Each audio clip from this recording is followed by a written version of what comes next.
1971 সালে ইন্ডিয়া পূর্ব পাকিস্তানকে স্বাধীন হতে সাহায্য করেছিল। ইন্ডিয়া পূর্ব পাকিস্তানকে স্বাধীন করার পিছনে দুটি প্রধান কারণ আমরা সকলেই জানি।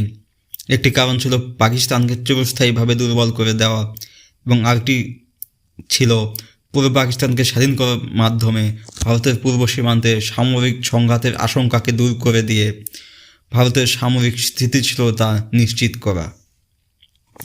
কিন্তু দুটি অভ্যন্তরীণ বড় কারণ ভারত সরকারকে পূর্ব পাকিস্তানকে স্বাধীন করে দেওয়ার পিছনে প্রধান ভূমিকা পালন করেছিল।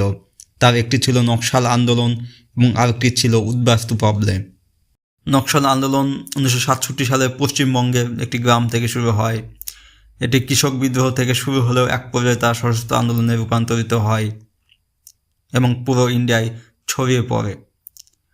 1971 সালে যখন বাংলাদেশের মুক্তিযুদ্ধ চলতেছিল তখন পশ্চিমবঙ্গের নকশাল আন্দোলন ছিল তুঙ্গে। নকশাল আন্দোলন তার সেরা সময় পার করতেছিল। একই সময়ে পূর্ব পাকিস্তানের চীনপন্থী কমিউনিস্টরা স্বাধীন বাংলাদেশ গঠনের জন্য ইন্ডিয়ান গভর্নমেন্টের কন্ট্রোলের বাইরে গিয়ে বা মুক্তিবাহিনীর কন্ট্রোলের বাইরে গিয়ে একটি সশস্ত্র আন্দোলন পরিচালনা করতেছিল। এই নকশাল আন্দোলনের আনুগত্য ছিল চীন গভর্নমেন্টের প্রতি।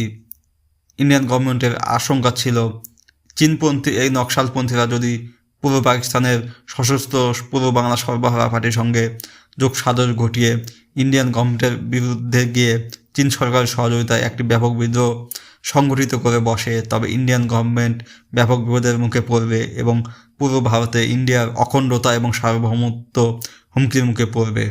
এই কারণেই পূর্ব পাকিস্তানকে স্বাধীন করে দিয়ে পরিস্থিতি নিজের অনুকূলে আনার জন্য ইন্ডিয়ান গভর্নমেন্ট খুব দ্রুত পূর্ব পাকিস্তানকে স্বাধীন করার সিদ্ধান্ত গ্রহণ করে। আর একটি বিশাল কারণে ইন্ডিয়া বাংলাদেশকে 1971 সালে স্বাধীন করে, সেটি হলো রিফিউজি বা উদ্বাস্তু প্রবলেম।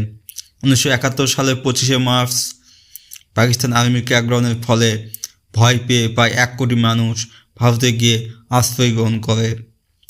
ভারতের পশ্চিমবঙ্গ, ত্রিপুরা, আসাম সহ বিভিন্ন প্রদেশে এরা আশ্রয় গ্রহণ করেছিল। অনেক জায়গায় অবস্থা এমন পর্যায়ে পৌঁছেছিল যে সেখানকার স্থানীয় জনগণের চেয়ে উদ্বাস্তু জনগণের সংখ্যায় বেশি ছিল। এ কারণে সেখানকার স্থানীয় জনগণের ভিতরে উদ্বাস্তুদের বিপক্ষে এক ধরনের ক্ষোভ এবং অস্থিরতা বিরাজ করতেছিল। ভারতের সীমান্ত এলাকাগুলোতে উদ্বাস্তুদের বিরুদ্ধে ক্ষোভ প্রতিনিয়ত বাড়তেছিল।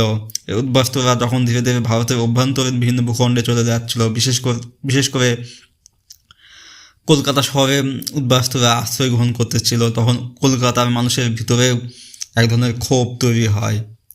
এর ফলে ইন্ডিয়ান গভর্নমেন্ট এক ধরনের সমস্যায় পড়ে যায়, কারণ তাদের পক্ষে এই প্রায় 1 কোটি মানুষকে দীর্ঘদিন খেয়ে পড়ে বাঁচানো এবং স্থায়ীভাবে আশ্রয় দেওয়া সম্ভব ছিল না, এবং তাদের পক্ষে সম্ভব হচ্ছিল না এদের সম্ভাব্য স্থানীয় জনগণ বনাম উদ্বাস্তুর সংঘাত ঘটতে পারে সেটাকে কন্ট্রোল করা।